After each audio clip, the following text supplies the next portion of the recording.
guys, today I'm here to teach you, or hopefully teach you, how to draw hands.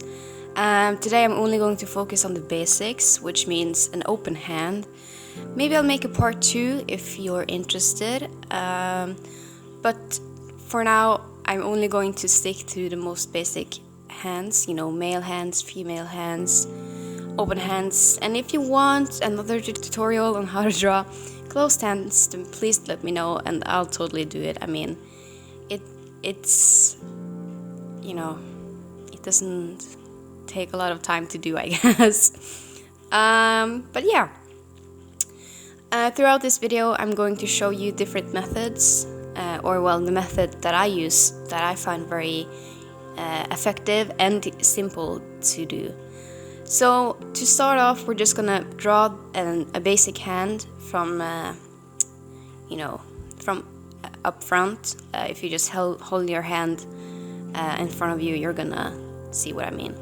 Now we're gonna start off with drawing like a pentagon shape, and this is like the base, the palm of your hand. And if you look at your hand, you'll see that it isn't a straight line. It actually creates like this sort of pentagon shape without the fingers, or somewhat. And then you're just gonna add the thumb. I usually add the thumb first because it's easy to place the other fingers if the thumb is in place. And also you know what hand it is. This is the left hand, so it's good to have that down before you start. And then you just you draw 3 boxes to build the thumb. As you see here, you have the base, and then the middle part, and the tip of the finger. And it's a bit thick, so just tone it down a little bit.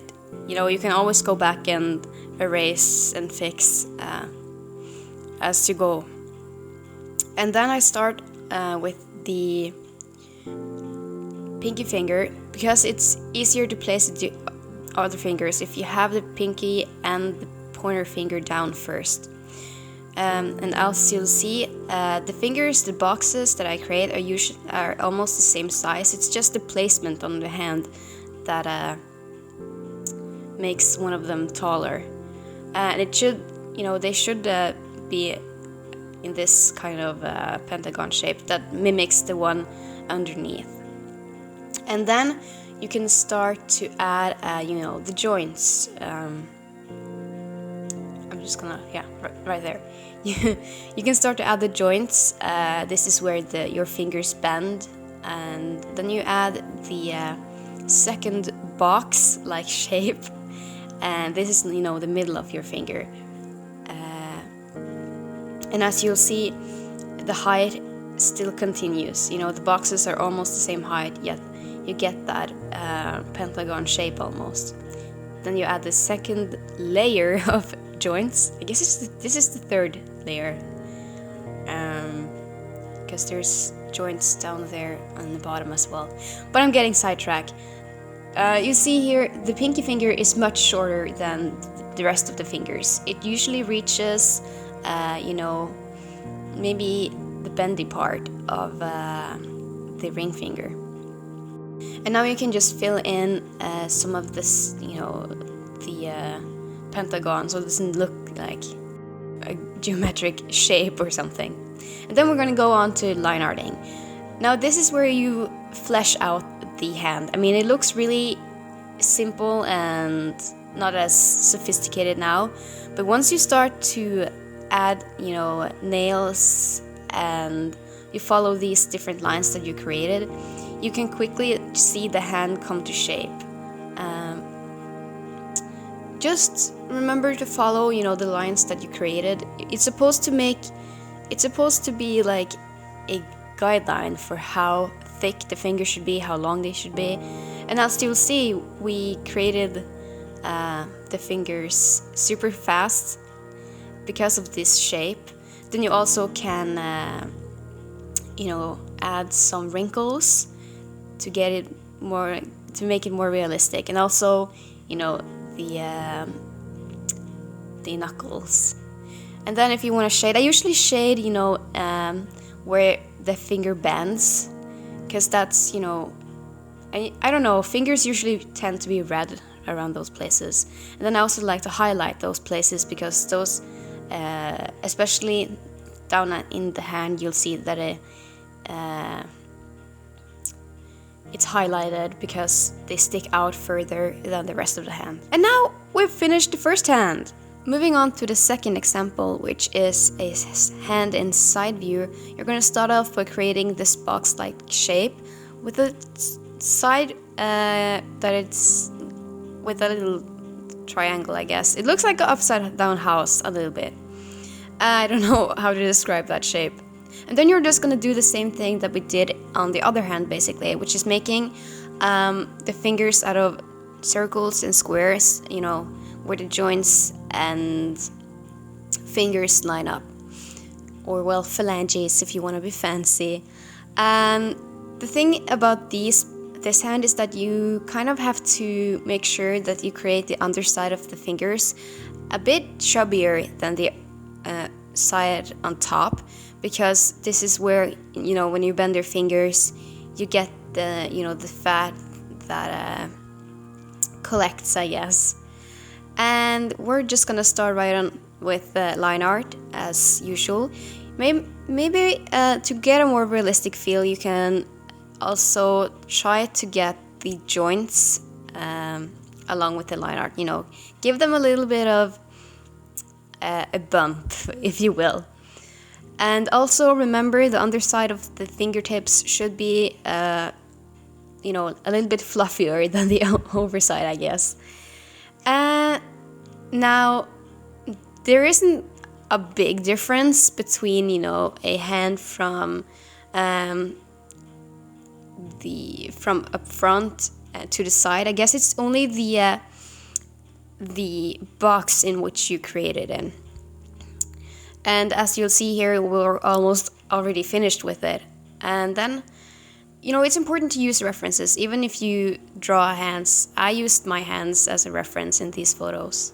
And of course, you can shade as well as you did with the other hand.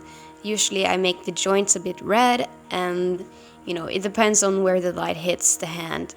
But as you'll see, I made the light hit it, you know, straight from the top. And then we're done with the second hand. I'm gonna use these two examples throughout the rest of the video.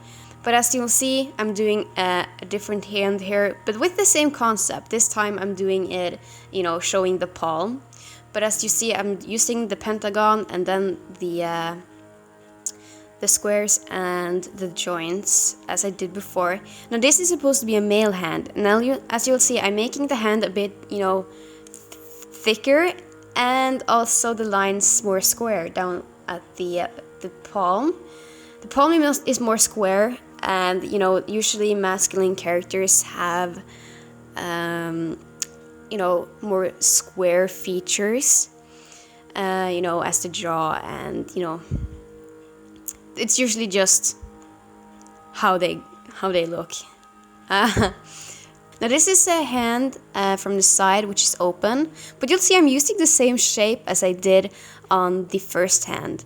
Using the same example, I fill in, you know, the fingertips with the squares and the joints again, and then I line art.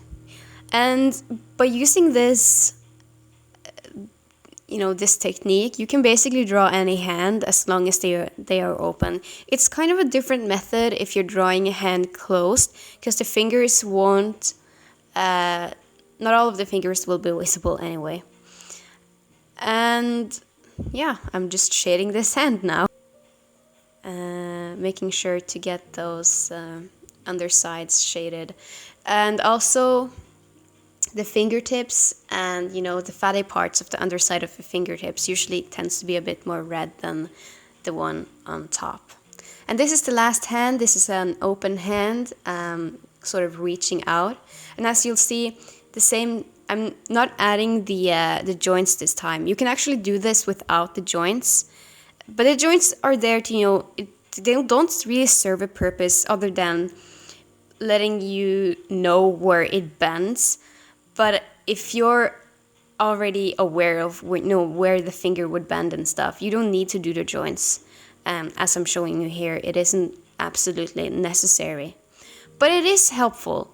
So if you're starting out, you should do the joints, and it also just makes it easier for you to know where things start and end. And as you'll see here, I'm showing you where all of the shapes, they are basically the same for every hand. If you know the hands from up front and the hands from the side, they all follow the same rules as I stated in the beginning. And that's how you draw hands. I hope you enjoyed this video, and let me know if you want a part 2 where I discuss how to draw closed hands, because I know a lot of you have been asking me about that as well.